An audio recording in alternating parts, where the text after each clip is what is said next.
time to celebrate a little bit of the Irish we all have inside of us. So grab your green shirt and a shamrock.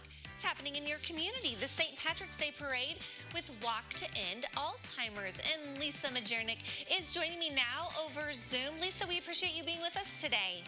Thanks so much for having me. Well, let's talk a little bit, before we talk about this fun event that you have planned coming up, let's talk a little bit about the organization and how you help families navigating Alzheimer's disease. Absolutely. And so our 2021 Facts and Figures report just was released, and it shows that there really has been an increase in the development of Alzheimer's and dementia, especially in the state of Illinois. Right now, there are 230,000 people living with Alzheimer's and dementia in our state, and that number is projected to increase to 260,000 by 2025. And then in addition to that, we have seen the way that Alzheimer's and dementia patients have really suffered in the pandemic, and how that has led to an increase in the progression of their disease. And so the Alzheimer's Association has a lot of great resources for families to help them navigate this journey. And I really encourage you to check out, you can go to alz.org/facts for the Facts and Figures report. And alz.org will also give you information on our helpline.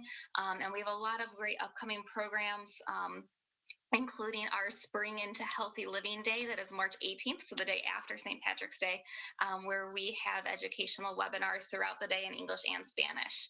And you can, again, find more information on that online, or you can call 800-272-3900, which is our helpline phone number. Well, it's absolutely heartbreaking to hear those numbers and how high they are here in the state of Illinois. Having a dad who passed from Alzheimer's disease, I can't imagine dealing with that on top of COVID. So I hear you when you say that a lot of those families have been struggling during the pandemic. Let's talk a little bit about your support groups. My dad suffered from early onset, and it seems I hear you now have a group focused on early onset. We do. So we have a new support group this March that just launched, and that focuses on helping those with early onset. And so right now, because of COVID, all of our programs and our support groups are virtual. But one of the things about this support group that's really interesting, and I think really helpful, is that there's actually two different sessions. So the first session is for those who are living with early onset, and then the second are for those who are caregiving for someone with early onset. So we can reach and support both the person who's living with the disease and their caregiver, because it is such a hard journey for both of them. Yeah, it is. And unfortunately, Alzheimer's disease does not discriminate against men or women, but you have a new group geared towards supporting men as caregivers. Correct. A lot of people don't know, while Alzheimer's does not discriminate, women are actually more commonly diagnosed with Alzheimer's than men, which leads to an increase in male caregivers as well. So we also launched this past February an all-male support group that meets once a month on a Thursday night. And they're there just to support each other and to ask questions that, they might not be comfortable asking in a different support group, and really just to be able to be there and to bond and connect. And we're already thinking great stories are coming from that group of how they've connected and how they've helped one another. So I know that's a group that's going to continue to make a really big difference. Well, yes, and I definitely encourage any family out there who is navigating Alzheimer's disease to definitely get plugged in and check out one of those support groups for some extra support. We need to talk, though, about the St. Patrick's Day car parade that you have planned. Tell me all about it. So Synergy Home Care had the idea of doing a St. Patrick's Day car parade to go to all of the different facilities in Champaign, Urbana, and Savoy.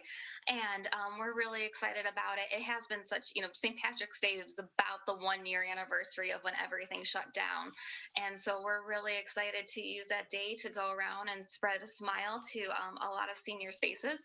I've been able to participate in the 3 car parades so far, and every single time it brings me so much joy just to see the joy that's on all the residents' faces, and people dress up in their cars or decorate their cars or blast fun music from their cars. So it's a really joyful experience for everyone involved. I'm sure And sometimes, sometimes the residents also dress up and are waving different flags and playing different music from their windows too. Yes. So it's a lot of fun. So we're encouraging people to come check it out and participate. Yes. So that flyer had my email address. If you do have questions about any of our programs or support groups or the St. Patrick's Day Car Parade, or we also have a Facebook event as well. But it's on the Wednesday the 17th, and we're meeting at Synergy Home Care at 1:45 to start the parade. And it's going to spread a lot of joy here across the community for those suffering with Alzheimer's and their caregivers and supporters. And we appreciate the work you all are doing to raise awareness. And fingers crossed, one day we'll find a cure. Yes, absolutely. There's a look. And we'll keep walking until we do. We sure will. There's a look at the Alzheimer's website, which we will connect you with after today's show, as well as all the details on their fun St. Patrick's Day Car Parade happening on March 17th.